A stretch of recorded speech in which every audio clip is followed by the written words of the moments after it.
Ano ang long service payment? Ang long service payment ay ang pagtatrabaho mo in one employer only for 5 years continuously. Wala pong putol-putol yan. Kailangan 5 years yan tuloy-tuloy.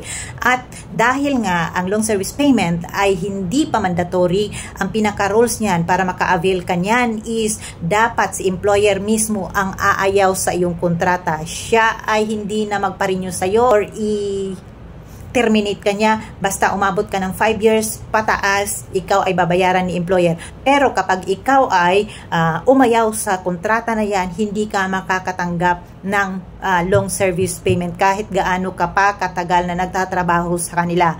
Pero ito pa rin yun.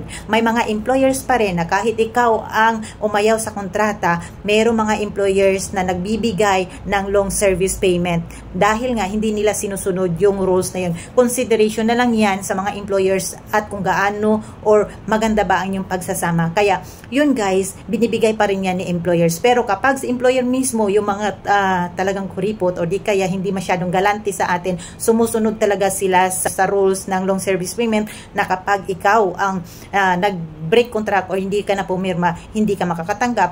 At kapag si employer mismo ang umayaw, saka kanila bibigyan ng long service payment.